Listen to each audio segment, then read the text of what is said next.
everybody. This is ASMR, and I am finally getting around to answering your questions. And my nails are the same, but I know they look a little bit worn, and that's because I have been doing so much art this week. I don't know if I mentioned to you guys before, but I have a really big art show coming up in April, and I'm basically making like 30 pieces for the show, and they're all like 8 by 10, and they're going to be priced at a very affordable $40. And I'm just making a ton of them because I have to paint them and then also make sculptures to go with them and then paint the sculptures. So that's why my nails look a little messed up. I tried to fix them up before making this video, but they've had a very, very long, hard week. So anyway, I wanted to answer your questions. I still owe you the Witch of the Woods video, and I'll hopefully be doing that, if not within the next couple of days, and right after I redo my nails. I don't know what design I'm doing next. We shall see. But I will make that soon enough. That will be like the next video after this one, most likely. So anyway, I wanted to thank you all for the wonderful questions.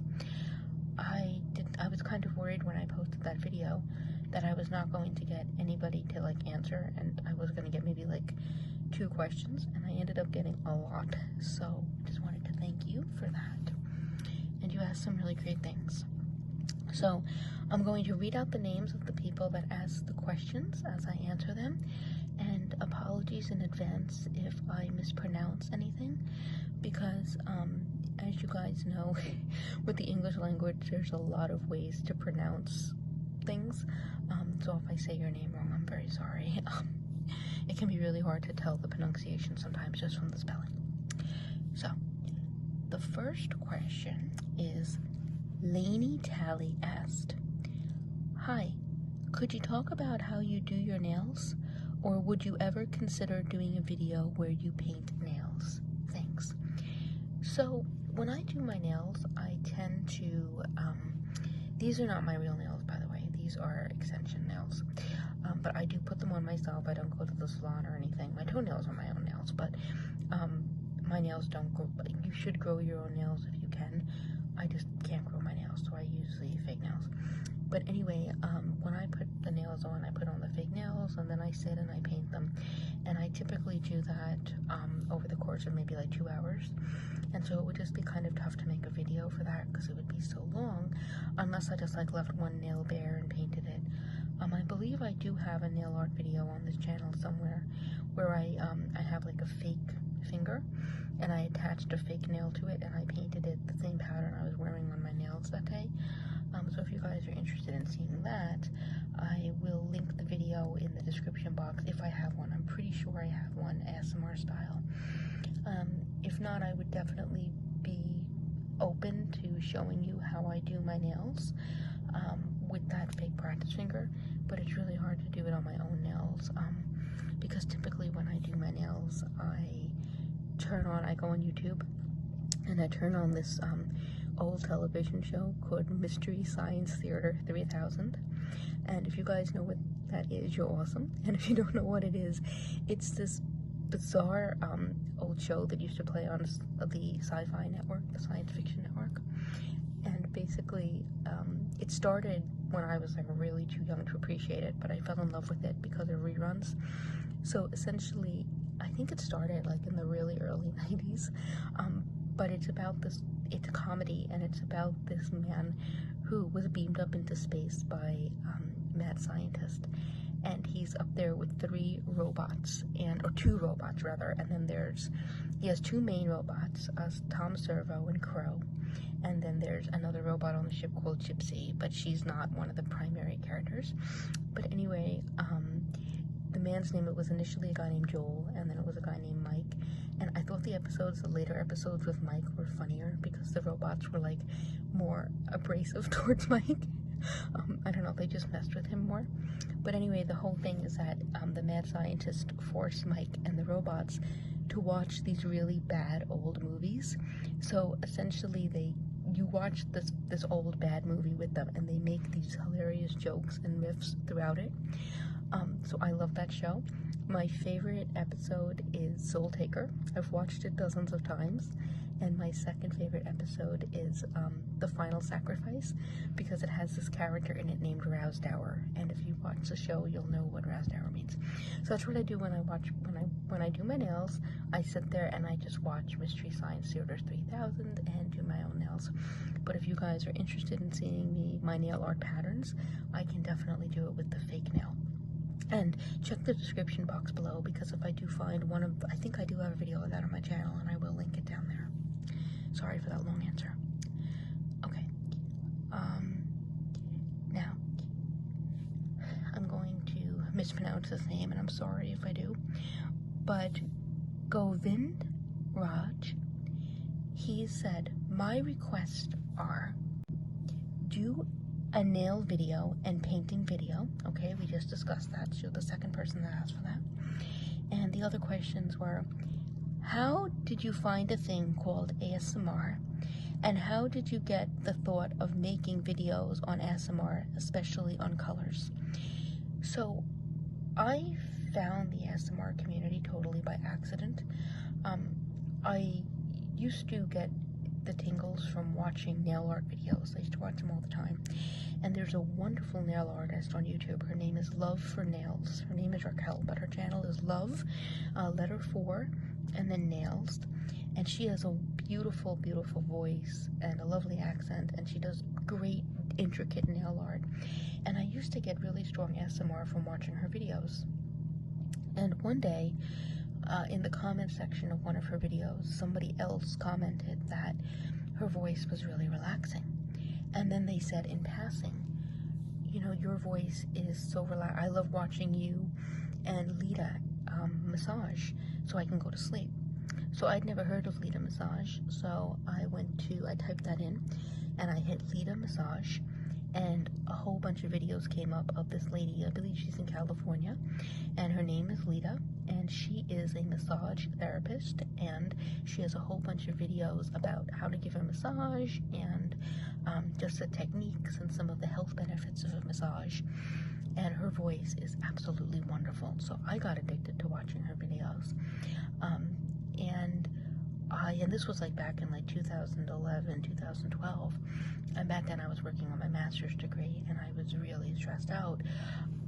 Because like the master's degree was so traumatic. Oh my god, going from like a bachelor's degree to a master's degree, it was a huge difference. Like the master's degree was so much more intense.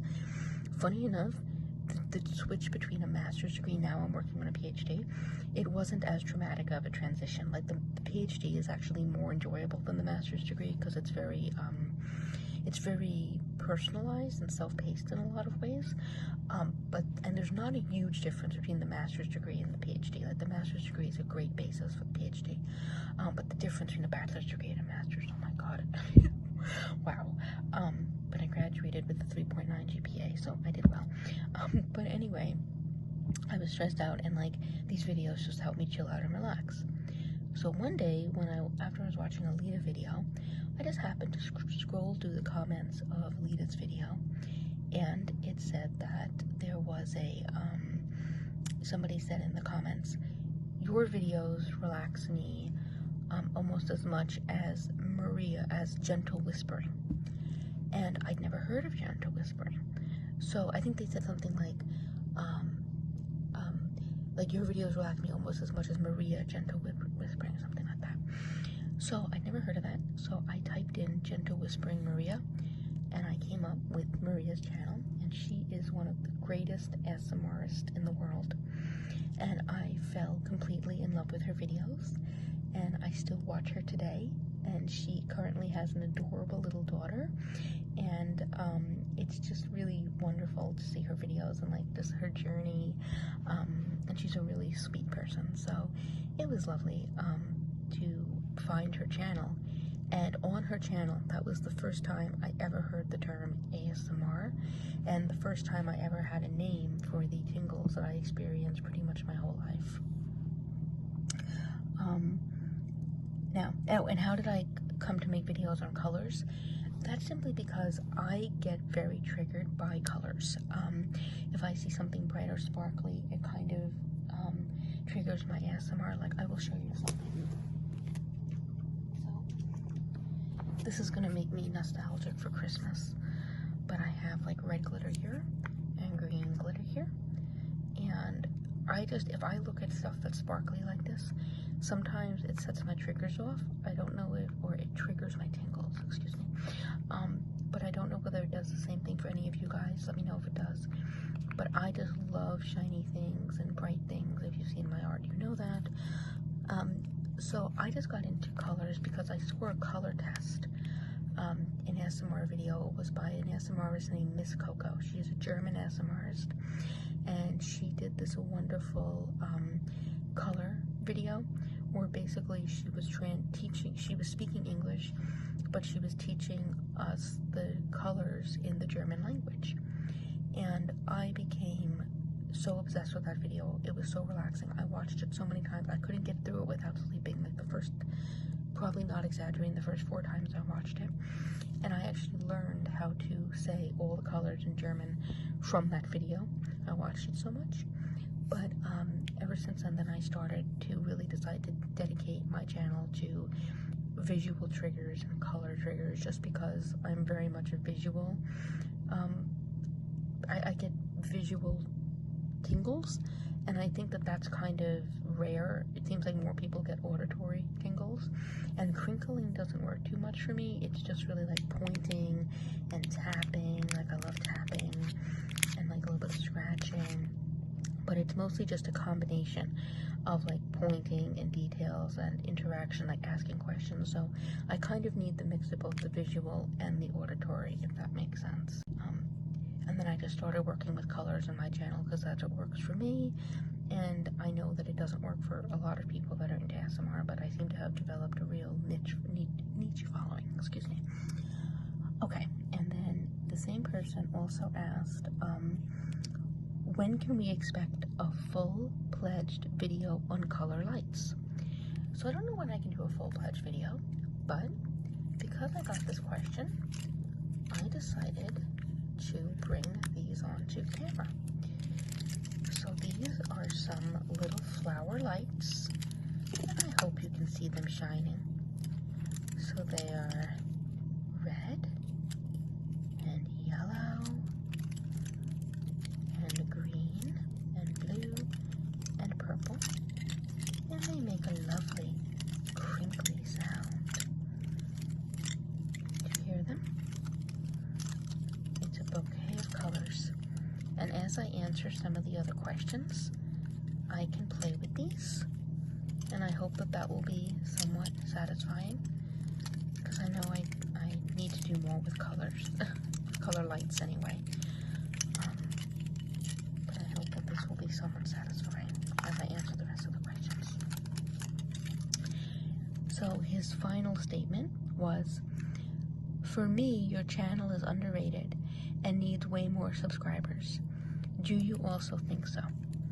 I don't think this channel is underrated at all. When I started this channel, I never expected to get more than 500 subscribers at the absolute most. Like 500 seemed like a pipe dream.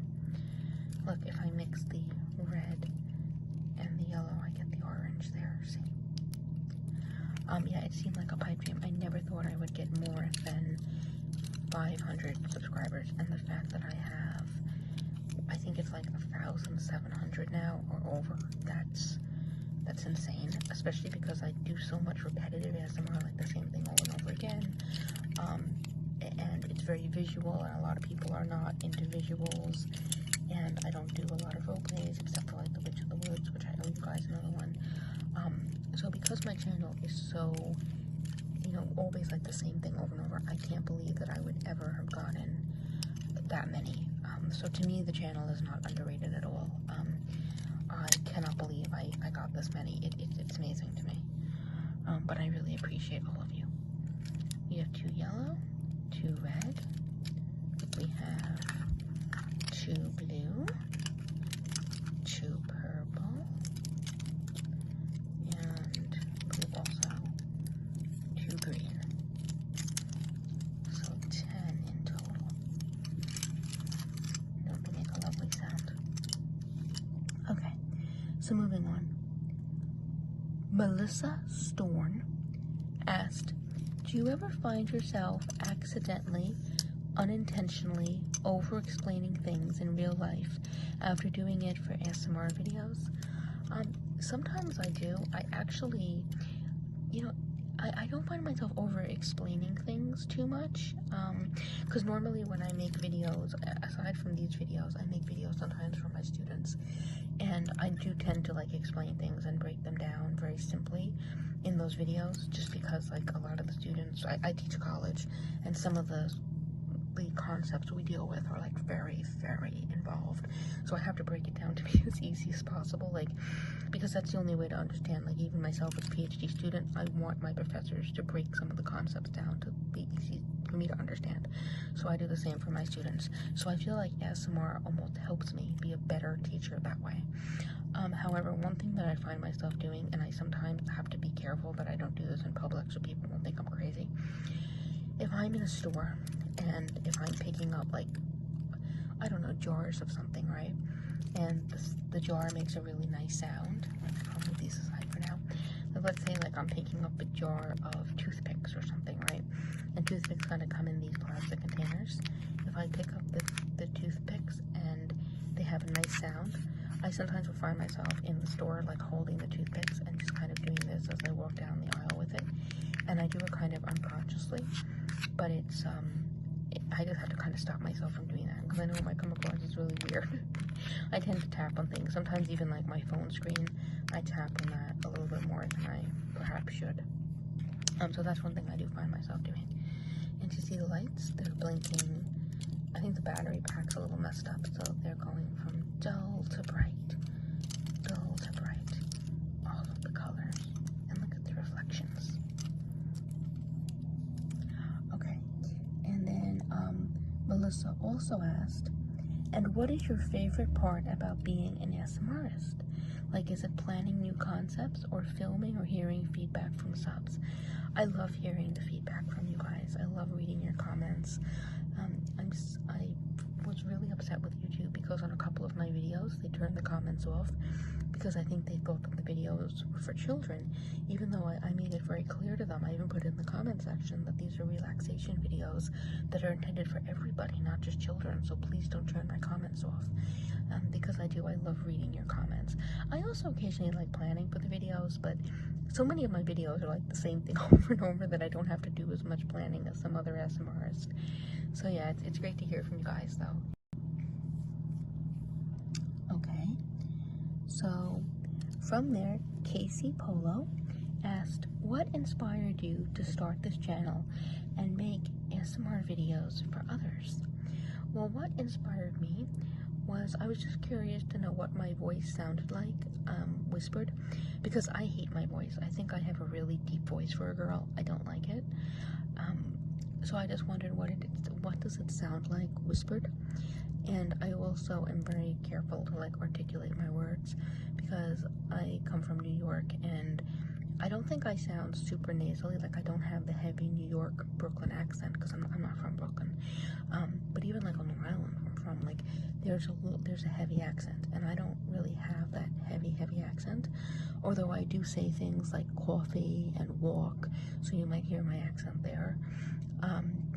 But at the same point, I don't have like that really heavy accent. However, when I'm speaking in my regular voice, number one, I don't like my voice because I think it's too deep, and number two, I have a tendency to make a lot of basic communication issues or errors, speech errors that people who speak a language regularly, like English, do. Like, for instance, I have a tendency to say gonna rather than going to, which is horrible. You should never do that. It's going to, not gonna. But when I'm writing, I always say, like, when I'm talking, I always say, like, gonna, wanna. So when I'm making ASMR videos, I'm very careful with how I speak. I really control my accent and my articulation. On top of that, I also just was curious what my whisper or my soft-spoken voice sounds like, because I think my soft-speaking sounds better than my whispering. And you have to let me know, do you like my whispering more, or do you like my soft-spoken voice? I personally like the soft-spoken, and I basically recorded myself soft-speaking one day. Like, and I just said something like, you know, this is MMASMR, and just to see what it sounded like, and I played back the recording, and I thought, you know, I don't like my voice, so I wasn't too impressed. But I thought to myself, it was right around like Christmas, like right after Christmas, and I was like, I'm just going to make a quick video, and I'm going to show off what I got for Christmas. And I just figured, you know, I'm going to put this video up, and if I get bad comments, or if nobody likes it, you know, I might just take it down, or I just won't make another one, or that will be the end of it. So I posted the video, and I kid you not, like, and it was late, like, 'cause I'm a night owl, so, like, right now when I'm filming this for you guys, it's 2 a.m. here in New York.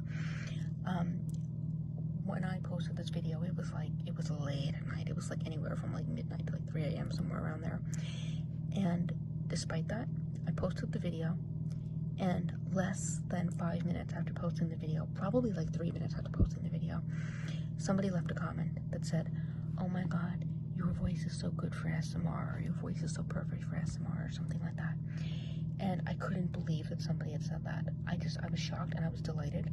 And I actually got a number of subscribers within that first night. So I was like, yeah, this is fun. I'll keep making these videos. And again, I never thought it would get to the point that I had over 1,000 subscribers. Like, never in 1,000 years. But here we are. I'm really happy about that. So I really just made it on a whim. Just I don't know why I started it. It was just something to do. I was just, you know what it was? It was, you know, that quiet week, like, right after Christmas, but before New Year's. It's like December 26th, 27th, 28th, 29th, 30th. You know, that nice quiet week. It was right within that week, and I had no classes. I had nothing going on, and it was so quiet, and it was just something to do. So, just something to do one night when I had nothing else on my plate. So, that's how it started. And then she said, someone else said this as well, but your channel is truly underrated. I absolutely love your videos. They relax me so well and help me sleep very fast. Thank you. Well, that's very good to hear, and thank you for saying that. But again, I never thought the videos of the channel would get this big. So to me, this is not an underrated channel at all. Okay. And then Anna Pereira, I'm probably not saying your last name right, I'm sorry. You have a number of questions. So she had 6 questions.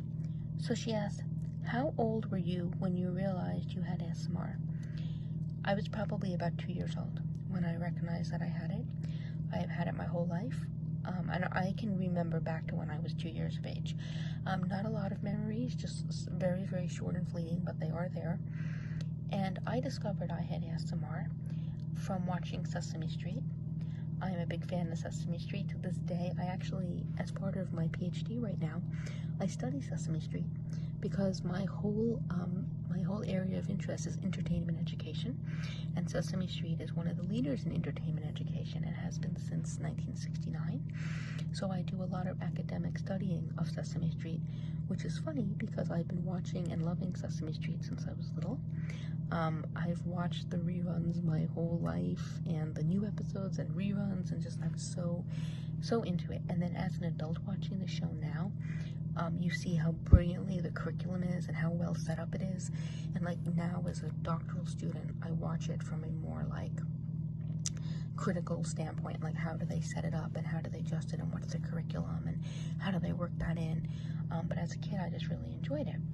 So I found out I had ASMR. The first real strong triggers I remember was on Sesame Street. There's this Dracula character, and he's called the Count, and he counts things in a very, very heavy Transylvanian accent.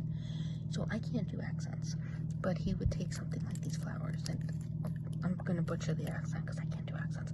It was like 1, 2, 3, 4, 5, 6, 7, 8, 9, 10. And whenever he was counting something, he would always like point to it and be very specific about it.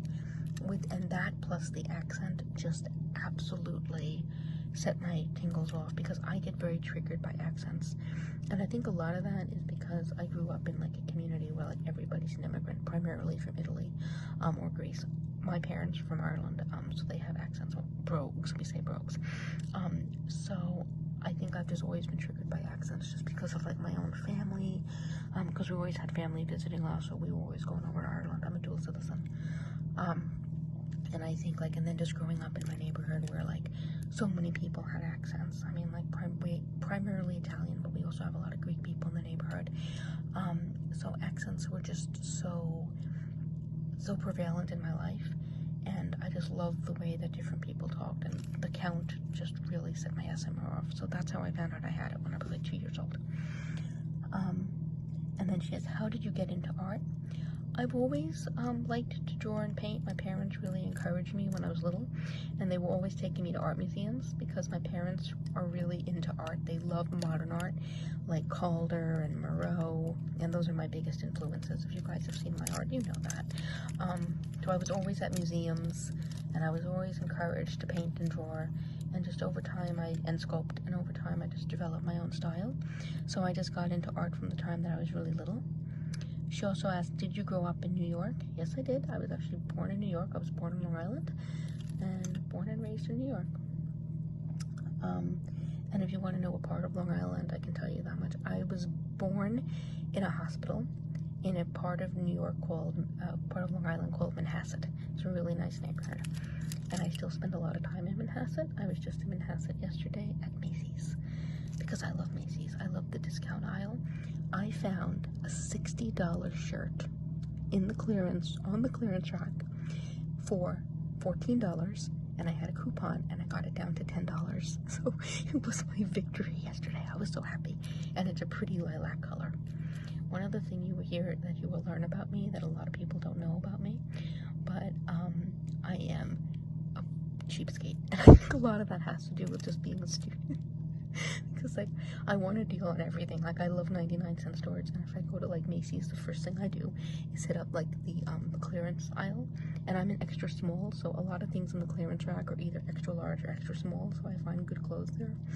And then I also, like, even if I see a pair of shoes I like, unless I have a coupon, I won't buy it. Like, even on online stores like Venus and AMI Clubwear and Shein, like, unless I have, like, a discount code and I get something off, even if it's just free shipping, I don't like to buy it. I don't know, I'm very, I'm very much like that. And I love to coupon. Like, I don't know, I'm very proud of myself to save money. And would you ever do a video of you making an art piece? I could certainly do that. I could do some videos of me drawing out art pieces or maybe gluing some pieces together. I'll consider doing that. I enter some shows every spring that are actually like postcard size shows, like make a little postcard for a show. So I guess I could film myself making one of those. That would be possible. And her fifth question was goals for 2022. All right, so my big goal for 2022, but it shouldn't be because I'm not going to be able to make it. And when I tell people I'm planning to do this, they laugh at me, including my advisor. I would love to be able to finish my PhD by December of 2022. It would be the best Christmas gift ever to myself. But everybody laughs at me and says, no, the PhDs tend to go into the 6th year. So yeah, I'm probably not going to be graduating until like around spring or summer 2023, but maybe 2022, because right now I'm actually in my last 2 classes. And once I'm done with these 2 classes, I will be into independent study. And if I get an A in these last 2 classes, I will have a 4.0 GPA. So I'll be really happy. I will have finished all my coursework with a 4.0 GPA, meaning that as long as I finish my dissertation and all goes well, I'm guaranteed to get the PhD with a 4.0 GPA. So I hope I don't jinx myself and I have to do well in these last 2 classes I'm in this semester. Yeah, but other goals for 2022, finish the art series that I'm working on right now, so I can get that up at a big art show in Manhattan in April. So I gotta get that done. I'm working on that now. And then other goals for 2022, I'm working on 3 different children's books right now, and a couple of them are set to be published. I think 2 are coming out in 2022. I've already published, I've published over 40 children's ebooks, and I have 1 physical children's book, but I have more coming out in 2022, so those are other goals. And then other than that, just working on my dissertation, just getting that underway, because that's a lot of work, but it's fun, and I'm looking forward to it. I can't wait to be out of the classes and into independent study. And then she asked, her final question was, how do you balance your work with art making and creating videos? And the answer to that is that I just work late at night and I multitask a lot. So I do a lot of my work, like my actual job work, my full-time job. I teach college and I teach online. So and I have apps that I can log into and check my students, like on my apps wherever I go during the day. So I'm able just to like work throughout the day no matter where I am. Like I was at the beach the other day and I was like sitting there working from the beach. It's the joys of telecommuting. So that's one way. And then I also do a lot of my schoolwork.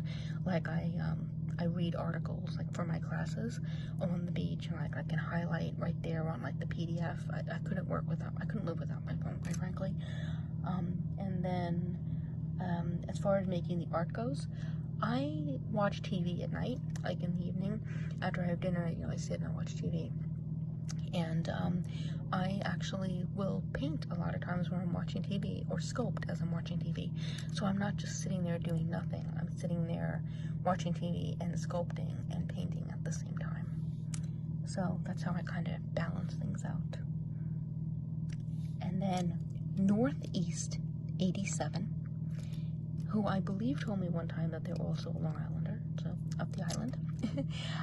How old were you when you made your first art piece that was entered into a show? And then he also said, or he or she also said, and you should definitely do a video of you doing your nails. Okay, the nail thing is getting really popular, so I probably should at some point. But anyway, when I made my first art piece that was entered into a show, that's a trick question. So the first art show I was ever at, there was some sort of like, I can't even remember where I found out about it, but there was some sort of a show. Look at these pretty colors. So there was some sort of a call for artists out on Long Island, and they were having a show that was water themed at the Fire Island Lighthouse. And there's a little lighthouse out there, and they have an art show, and it was all water themed. And now my work is very abstract, as you guys know. Like, none of my work makes any sense. Like, you can see my work, and some people might see water, some might not. But I did have one piece of art that I had created when I was in my bachelor's degree. I took an elective course that was all like computer art and like Adobe. And in that course, I made a piece of art on Adobe called Psychedelic Water Drop. And I entered that piece, I printed it out and I framed it, and I entered it into that art show, and it was accepted. So I made the piece on the computer in like 2007, and it was entered into that art show in 2009. So the very first time I ever had work displayed anywhere in a show was in July of 2009, and at the time I had just turned 22. So yeah, I'm 34 right now, if anybody's curious. Alright, and then Mary Sanders said, "Hi, this is a weird question, but I always wondered from your nail videos, do you have one or two thin nail art brushes that you clean every time you put them in a new color? Or do you have a whole bunch of them so you can just get a new one each time? The nail videos are my favorite, so I would love to see another one." Okay, another nail fan. Well, let me move these aside, and I'm going to show you what I use. So, these are little bottles. These are from my favorite place in the world, the Dollar Tree, or the 99-cent store is actually my favorite place in the world, because the Dollar Tree has like stuff that you can rely on having there. 99-cent stores are just treasure troves. You never know what you're going to find in there. You never know. Everyone's different. But basically, you can get these at both Dollar Tree, and both the 99-cent store and the Dollar Tree. This is by LA Colors. They're called Art Deco. I believe Sally Hansen has some like this too. But see how thin this bottle is? And this is my favorite color, the gold, of course. But they actually are thin little brushes. You can get these in all different colors, all different shape, all different colors and textures. Like you can get shimmery ones or matte ones or shiny ones. So I use these to do the detail on my nails. Now what I will do, let's say that I have a nail color that I love, right? Like this one. This is nail hardener, and this is a really deep green. And I obviously don't have this on my nails right now. I had this on my desk up here because I was using it in art, because I use nail polish in my art. I use everything in my art, you guys know that. so let's say that I wanted to use this color green on my nails, but I didn't have it in this color. What I would do is that I actually buy a couple of these in like other colors, like even if it's like a matte green, because normally I don't put anything matte on my nails. Everything has to be shiny or glittery or glossy. You should know that by now with me. But what I'll do is like I'll get like a green one, even if it's matte, and then I'll just uncap it. I will lay the brush down in a piece of tissue paper, wipe it off, and then take the cap off this one and put the wiped off thin brush into this bottle. So I'll be able to paint pretty much any color. So that's how I do it. But you can buy these online too. A couple years ago, my friend and his wife surprised me on my birthday. I came to the door and there was this package from Amazon, and I knew I hadn't ordered anything. They ordered me a set of 100 of these because they have two beautiful little girls, and I had given a bunch of toys to their children. And because you know I do toy reviews and stuff, and when I'm done with the toys, I either give them to charity or give them to my friends' kids. So I guess they know they don't have to give me anything for my birthday. I mean, I don't really celebrate birthdays too much. I'm not like super into it, but they gave me a whole set of like 100 of these that they found on Amazon, so I use these all the time. So yeah, they're not terribly expensive either. Like go on Amazon and look up like nail deco, nail art, thin brushes, something like that, and you should be able to find some good sets. But I have them like every color, but the gold is my favorite. If I see this at the Dollar Tree, I go crazy. If they have like 10 of them, I'll buy 9. I'll be nice and leave 1 for somebody else. But if I go in there and I see them, I like buy them in bulk because I use gold so much. I love silver too, but I use yellow gold a lot. Okay, and then Charge ASMR asked, how long have you been watching or listening to ASMR? Specifically been watching and listening to ASMR since I believe I found Maria's channel in either 2000, I think I found it in 2012. Yeah, I think 2012. I've been listening specifically to ASMR, but I have been listening to ASMR my whole life, like from starting with like unintentional ASMR, like The Count on Sesame Street. And then she also asked, what made you decide to start making your own ASMR videos? And I explained that earlier. It was just the week between Christmas and New Year's, and I had time, and I just figured, why not give it a go and see what happens? And I'm really glad I did. And then Caitlin ASMR commented, so relaxing. So thank you. I'm glad that this is relaxing, Caitlin.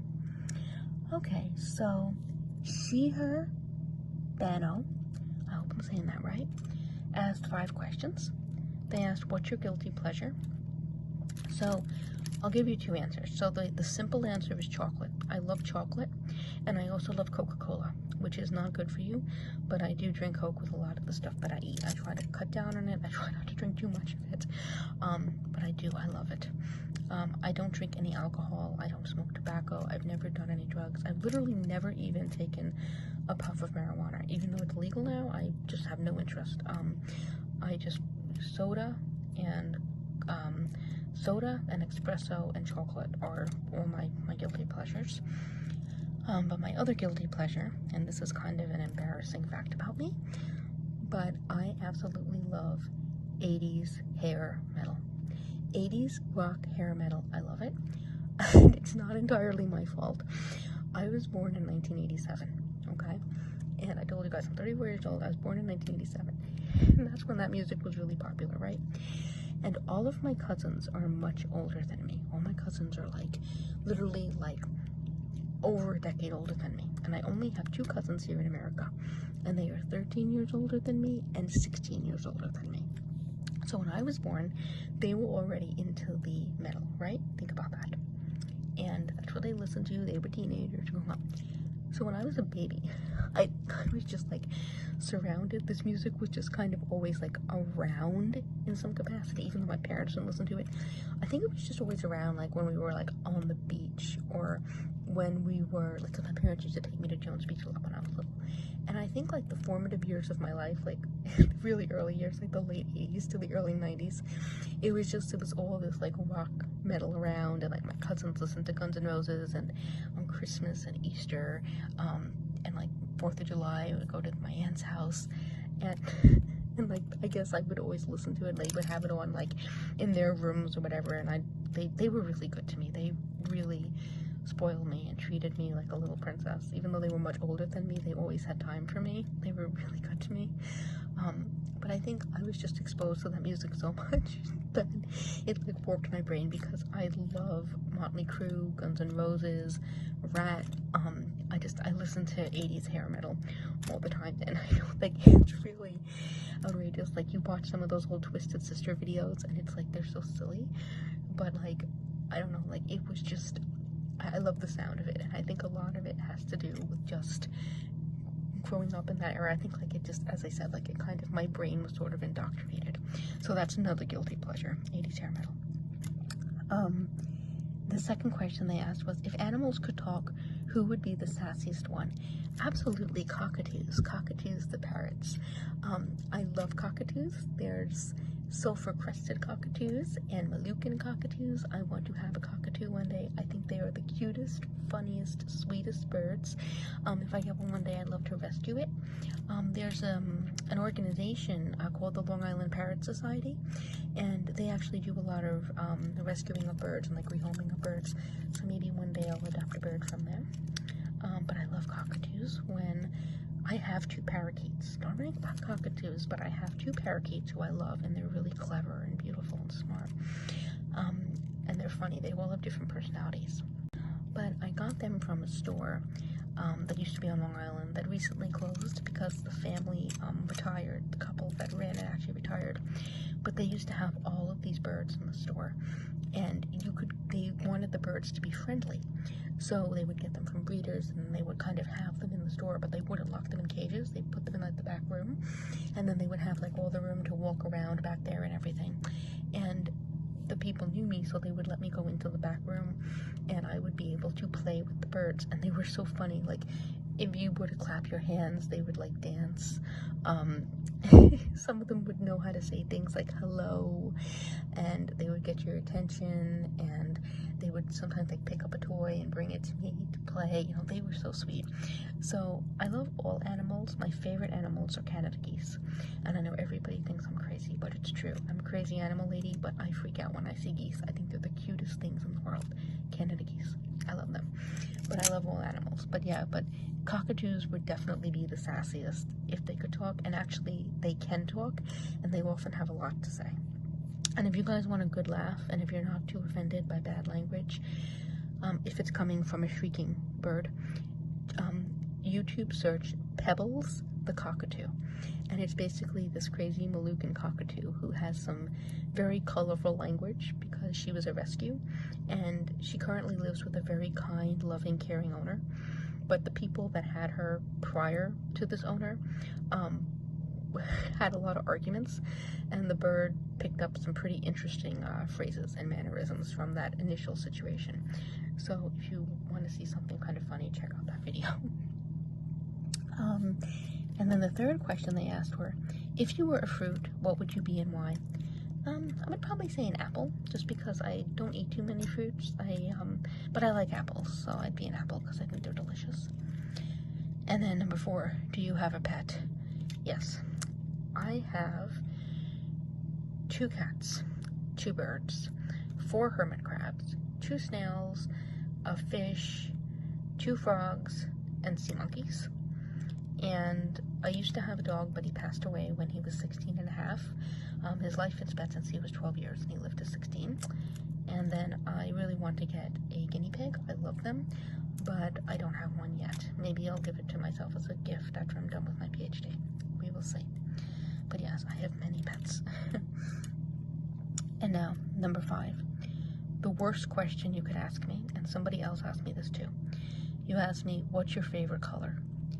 This is the worst question you can possibly ask an artist, but specifically me, because I love all colors. I mean, you guys don't understand. I love every single color. So I would say my very favorite might be like this nice, dark, rich royal blue. But I also love royal purples and yellow. I paint with yellow so much that I buy extra cases of yellow. So in all honesty, I can't answer this question. I love all colors, and I mean, it's almost impossible to pick a favorite one. I will say that I have so many clothes and shoes in red and blue, and this color blue and red, that I try to like scale down how much I buy. But yeah, I mean, all colors. It's impossible for me to answer that. I'm sorry. Then Sebastian Sierra asked, how do you find the inspiration for your art and your ASMR videos? I think you were really creative.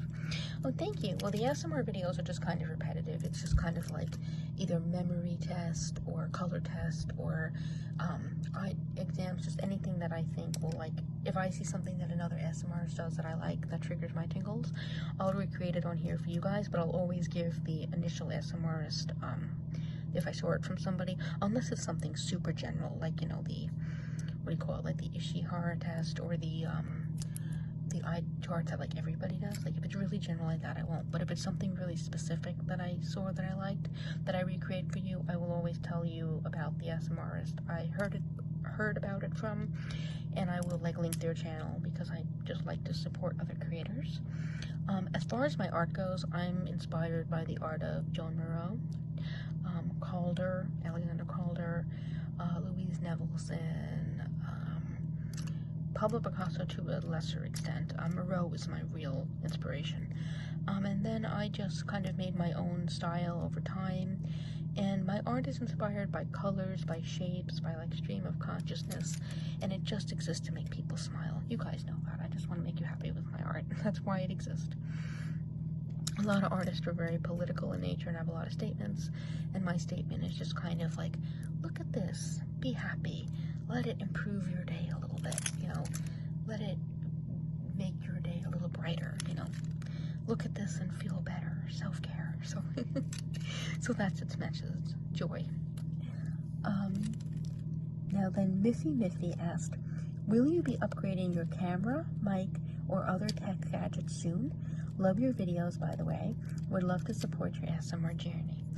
Thank you so much, Miffy. I'm not going to be upgrading the camera or mic soon. I film on my phone and I don't have a Yeti or a Blue Yeti or anything.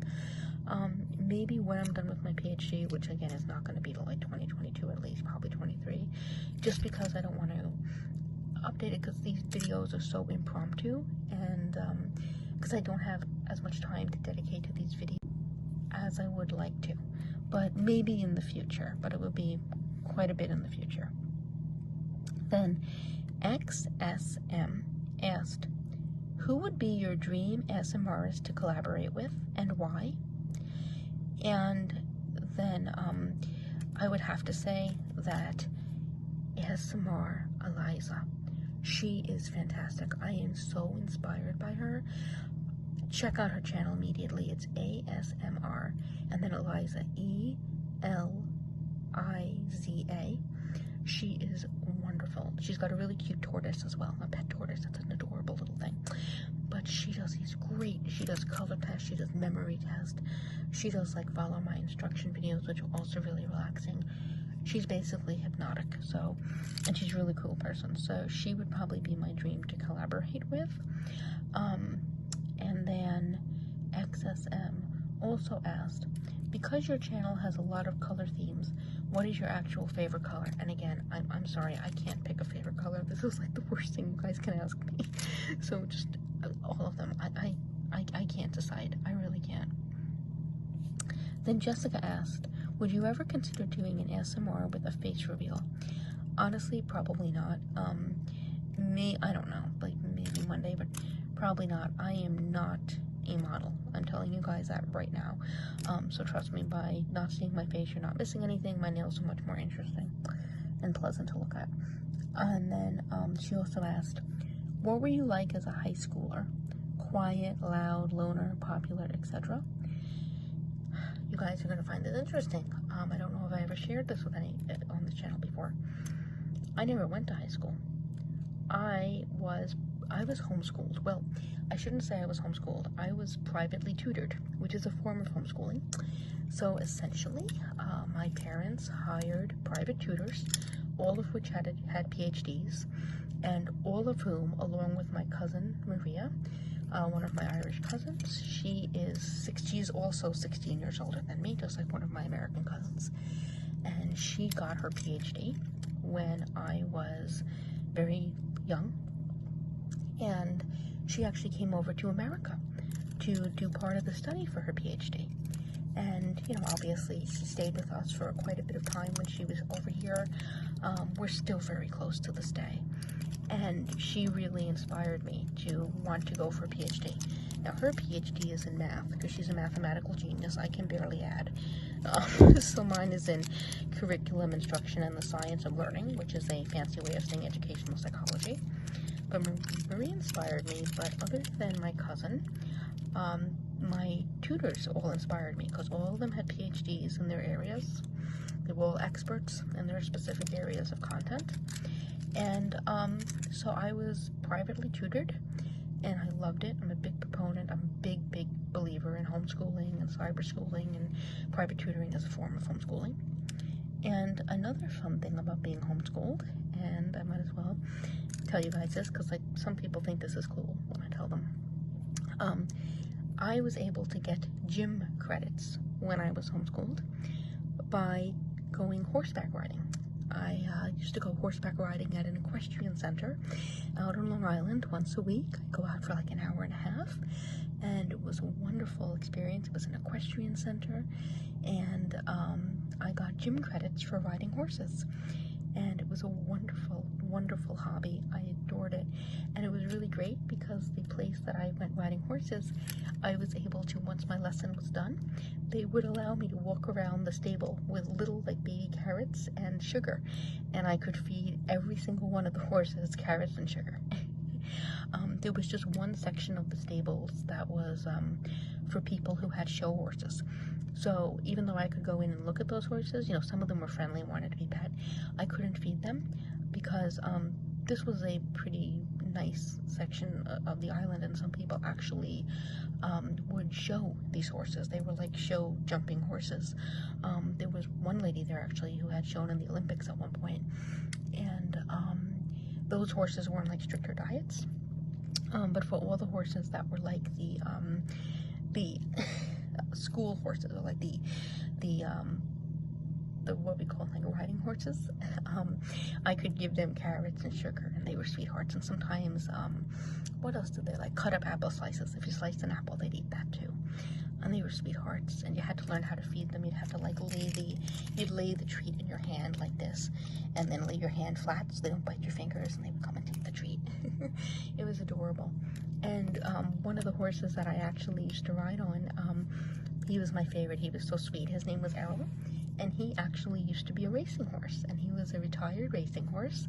And after he retired, he was able to be an equestrian horse, and then over time he got old and people couldn't ride him anymore, but he stayed right there at the center and he lived out his life. He lived to be like 29 years old, which is a really good age for a horse. And yeah, when they retired them, when they were too old to have anybody ride them anymore, they would literally just put them in like the pastures up on the hill, but they would live their whole lives out there. And it was a really wonderful experience. I love horses. So that was kind of cool, the fact that you could mix like gym credit that way. Yeah, so I'm not into sports. I don't like sports at all. I'm horrible at sports, but I love horses. I love like the equestrian. I never did anything really dramatic. Like occasionally I'd go over jumps, but they weren't the high jumps. They were like little, like maybe, I don't know, like a foot up or something. That was it. Other than that, it was just like riding around the circle or riding outside, and it was really nice. It was really good. Would you ever, and then she also asked, would you ever try doing an inaudible ASMR video? Those I'm not sure of, because I think it's like really tough. I mean, I guess I could try to do one where I'm not speaking that much, or like I'm speaking like really softly and like pointing to certain colors. Maybe that would work. It would probably be a really short video. It's something I'd consider maybe in the future if I want to do like a really short video one night. And what attracted you to working with colors in the first place?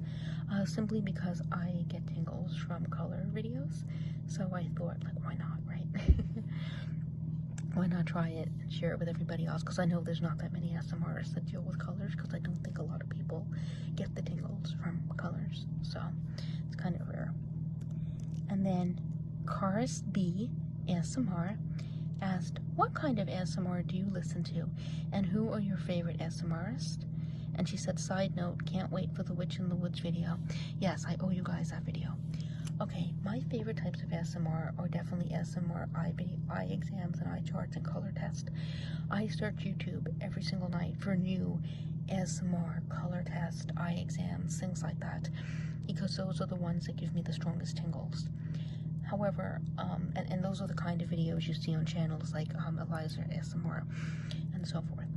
But one of my favorite ASMRs, who I definitely wanted to mention here, is a lady named Mary, who has a channel called Southern Sounds ASMR.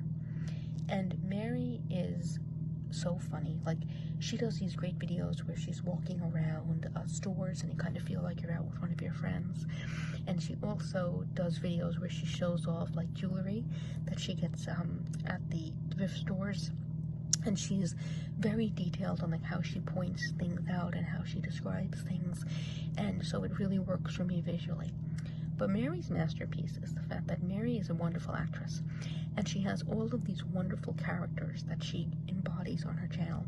So there's this like really heavy, like a lady with a really heavy Southern accent, like much heavier than Mary's actual Southern accent, and her name is Lynette, and she does nails, and she has a pet cow named Rhonda. And then she also has this character named Miss Scarlet, who is this rich Southern belle. And then she's got a character named Charity, who's a gold digger. But her best character ever is Mary somehow manages to morph herself into this very odd man named Carl. And Carl lives with his mother, and Carl is very strange. And it's just hilarious. Like, you need to watch her videos because she just embodies these characters.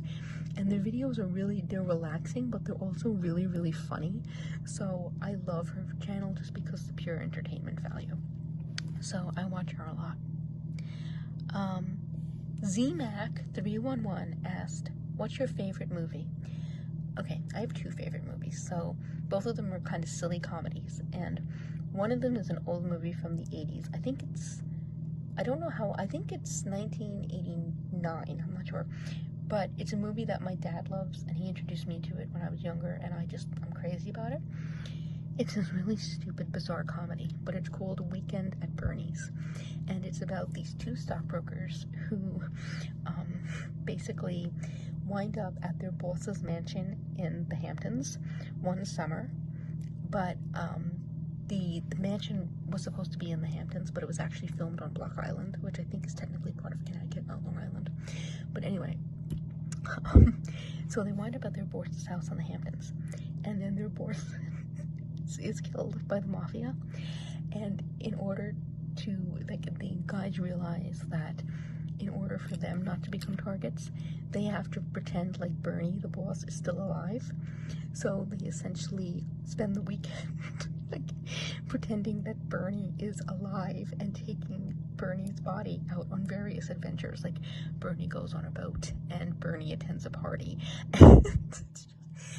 Bernie like drives a fancy car. Like, it's ridiculous. It's completely ridiculous, but I love it. It's so funny. It's just madness. I love that movie. Like, I know it's not everybody's cup of tea, but it's another guilty pleasure. I love it. Weekend at Bernie's. They also have a Weekend at Bernie's too, but it never should have had a sequel. It's just the original Weekend at Bernie's. It's I think it's 1989. It's great. It's a masterpiece in my mind. My second favorite movie, and this is a movie that I can quote a lot of the lines from verbatim, and that is this movie called Addams Family Values. This is from the early 90s, and in this movie, Uncle Fester gets married to a woman he meets named Debbie, who starts out as a babysitter for the Addams. What nobody realized is that Debbie is actually a serial killer. She's a black widow. She marries men and then kills them for their money and makes it look like an accident. Of course, because Uncle Fester is Uncle Fester, he's much harder to kill.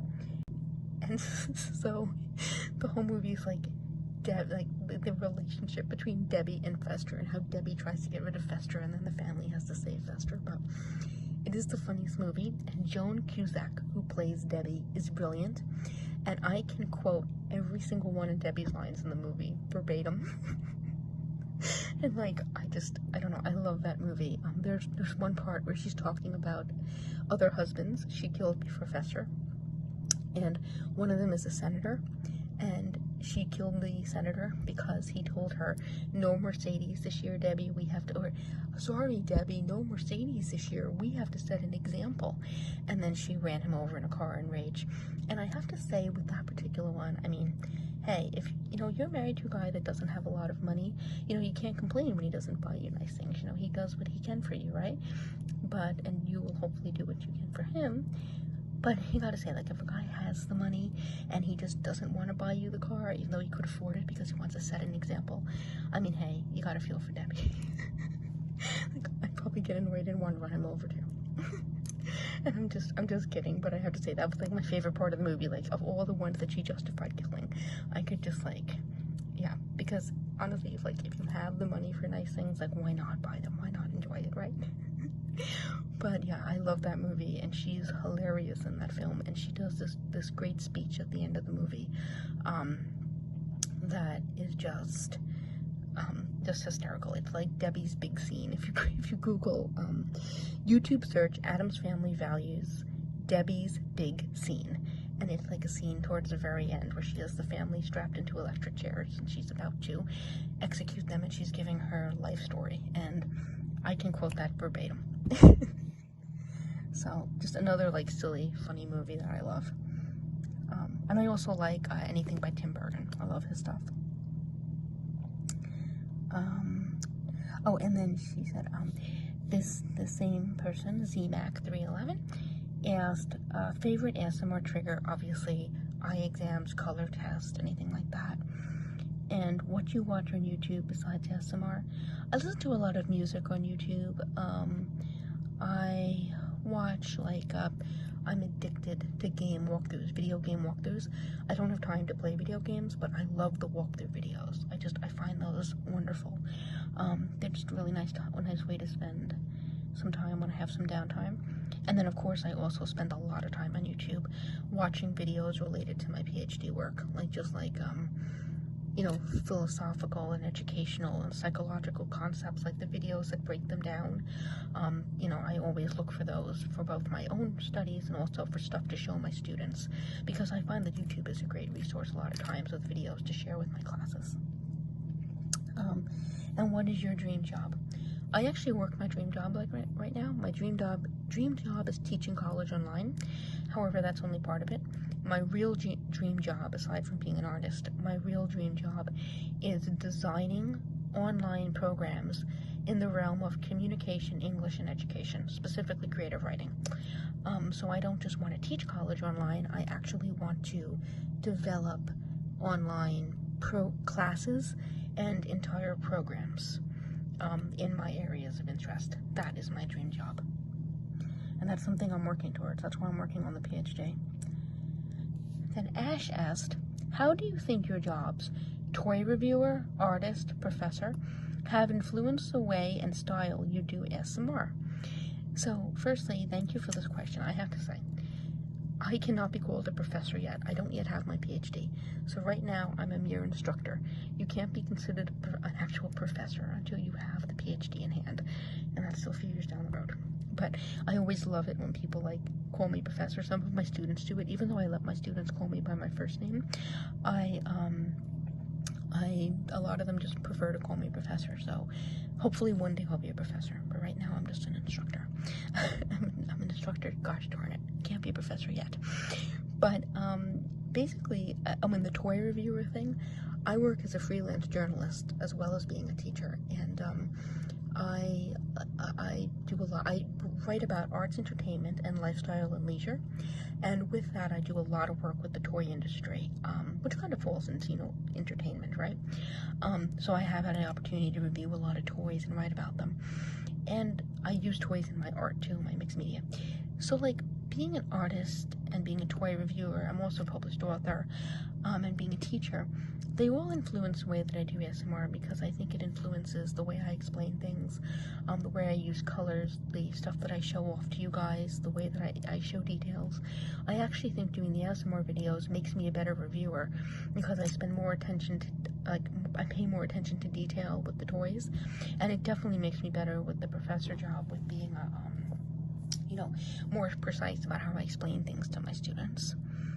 And he also asked, how do you think ASMR has influenced your jobs? And that is how ASMR has influenced my jobs.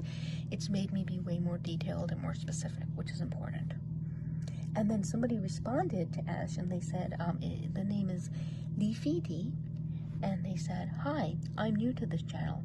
What is she teaching as a professor? I teach communication, and I teach English, and I also occasionally teach teaching methods, and once in a while a course on creative thinking, which is wonderful. So I work for a number of different universities, but I'm always in either the English or communication department, and once in a blue moon I'll teach a introduction to teaching methods or teaching philosophies for the education department, but that's like once in a blue moon. For the most part, I stick to English and communication. Emily A. asked, how would you describe yourself in 3 words? So I would say I am creative, I am curious, and I am dedicated. I'm creative, I like to make things.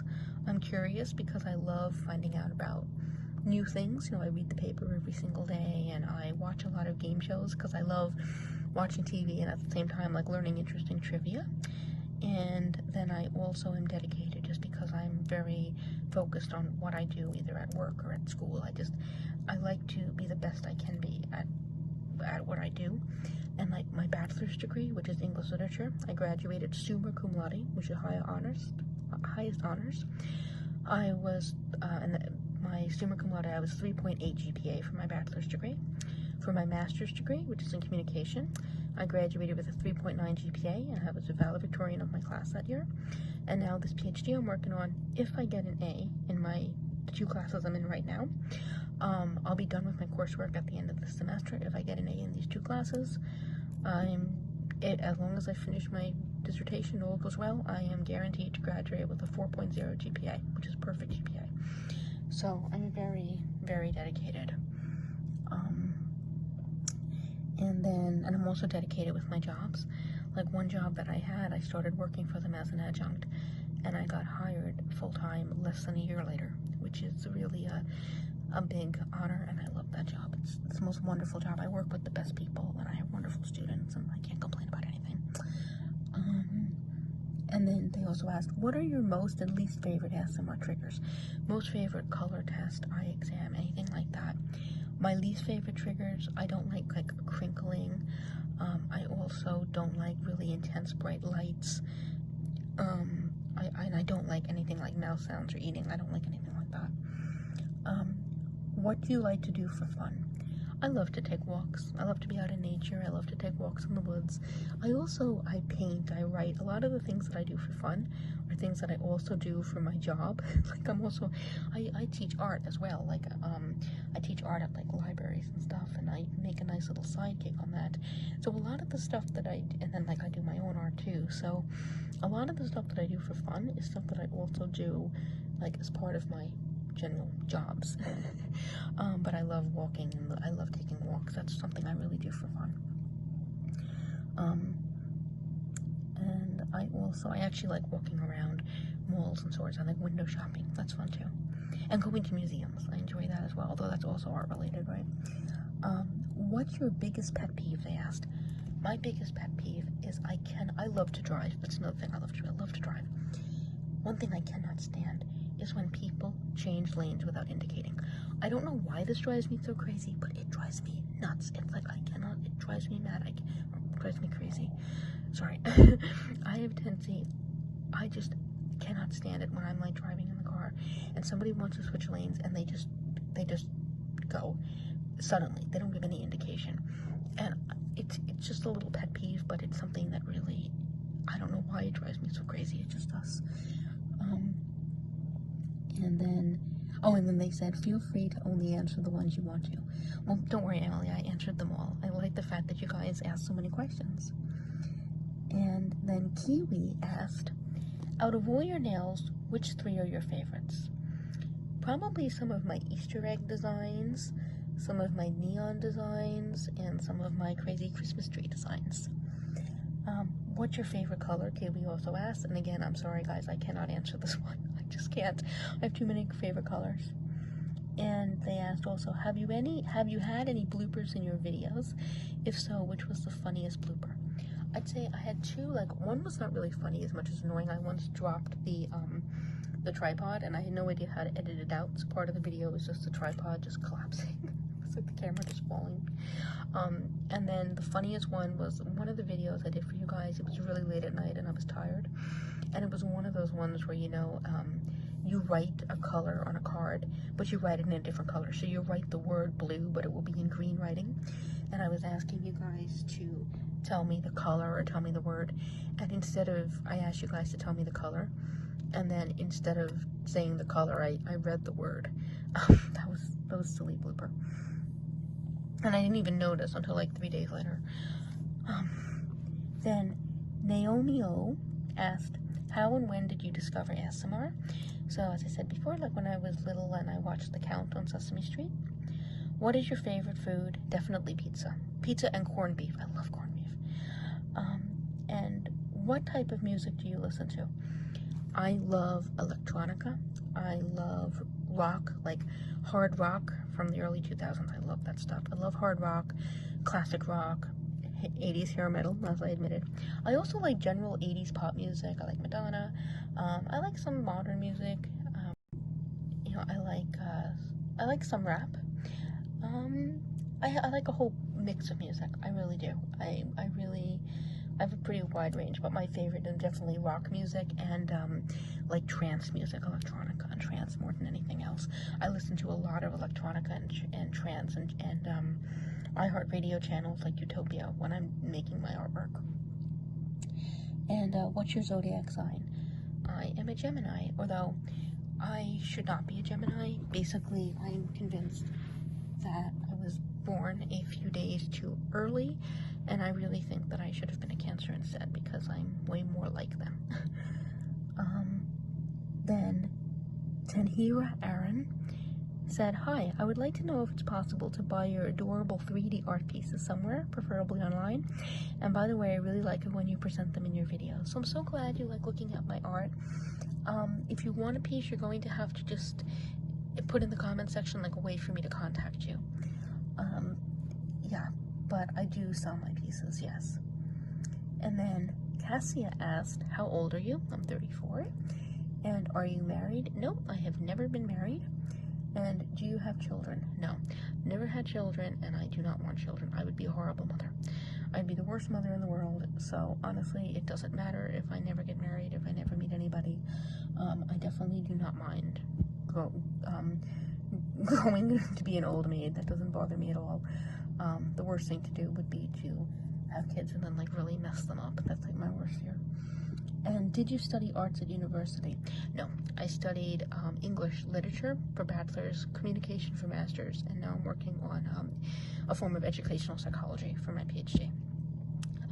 However, I did take a lot of classes, like elective classes when I was in college that had to do with art. I took painting, I took sculpture, I took digital art.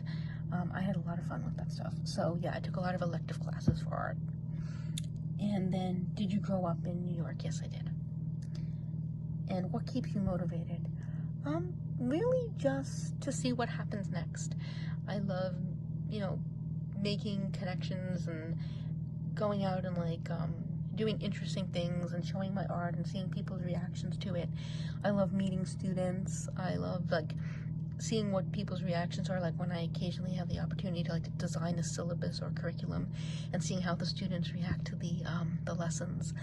I really enjoy that. So I'm motivated by just creating stuff and then seeing people's reactions to it, whether it's art or writing or curriculums, what have you. And then, Oh, and the person that asked what keeps you motivated, that was Task Force Chef. Asked that. And then Philly Sport Pen asked, what's your favorite New York food? Pizza. Definitely pizza. And then Kika asked, what's your favorite type of music? Again, anything loud, hard, and fast. Electronica, rock, some rap, but I'm primarily a rock person, which is really funny because if you ever saw me, like, I look like a teeny bopper. Like, the only piercings I have are my ears, and my parents pierced my ears when I was like 5 months old. I don't even remember it. And I have no tattoos. Even my hair, like, I'm so vain when it comes to my hair that I've never dyed my hair. I get it highlighted, but other than like getting it professionally highlighted because I'm too afraid to touch it, I'm too vain to do anything to my hair. So the only like crazy thing I do are my nails. So I definitely do not look like a rocker at all, but I love rock music. Oh my god, I love it. And then also the last question is from Ari, and she also asked, what kind of music do you like? And again, rock, electronica, anything like that. So this video was much longer than I expected it to be, but thank you so much for watching it. I hope that you all have a really good evening, and I hope that this has helped you get to know me a little bit better. I hope that some of this was a little bit relaxing. It's a nice visual anyway. But, yeah, so I hope to be back with the Witch of the Woods video soon. And I wish you all a good night, very sweet dreams. And if there's anything else you're curious to know about me that I didn't answer, you can leave a comment in the comment section, and I will try to respond as soon as I can. Thank you again for watching, and good night.